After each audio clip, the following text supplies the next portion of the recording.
arrintan haddii ay wax ka qaban waayaan dadka reer Dhuusamareeb reer Gurceel iyo deegaankaas dadka degan waa ku ceeboobi doonaan. Gabadha aan ka hadlayo waxa la yiraahdaa dhaqankaabo waa gabar dhalinyaro ah oo ay dadka isticmaala baraha bulshada aad u yaqaanaan hal abuur leh markeedii hore wariyahan jirtay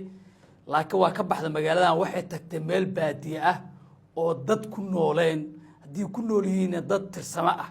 oo u dhaxaysa magaalada la yiraahdo Gadoon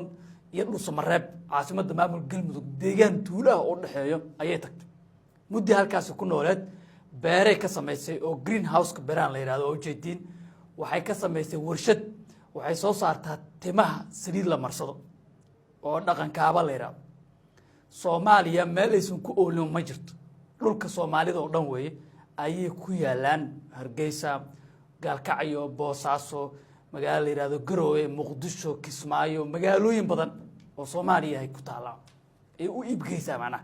waxa ka shaqeeyo beeraheeda dhalinyaro badan oo deegaanka ah warshadana waxa ka shaqeeya dhalinyaro kale oo deegaanka ah goobaha ganacsi ee furatana dad kale ka shaqeeyo shaqo abuur xoog leh sameeyay laakiin hadda dhibaatada haysa waxa weeye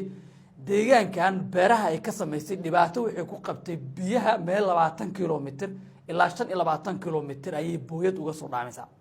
meelahay cosiga geysatay waxa loo ballan qaaday ceel motor ah in loo sameeyo rig ayaa la soo waday Dhuusamareeb la geeyay waxa loo diiday inay ceel ka qodo deegaankaas si ay beeraheeda ugu hormariso sidoo kalena dhalinyarada iyo dadka deegaankaas ku nool ay shaqo abuur iyo biyo ka helaan kaliya beeraheeda kama baxaan waxyaabaha timaha lagu hagaajiyo saliid timaha la maray oo original ah oo dabiici ah laakiin waxa ka baxa qudaartii kale wadanka macnaha waxay abuurtay rajo weyn ee abuurtay xogta aan helno waxay tilmaamaysaa deegaanka ay rabto inay ceelka ka qodo oo aan ayada dufo hoosaadkeeda deganeen in lagu soo dhaweeyay lagu garab galay ayadana dadkii deegaanka u abaal guday horumar gaarsiisay oo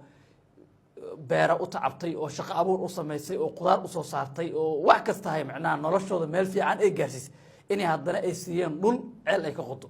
si deegaanka dadka ku nool dhan ay ugu nacfiyaan meeshii ay rabteen ceel ka qodo ayaa waxaan xog ku helnay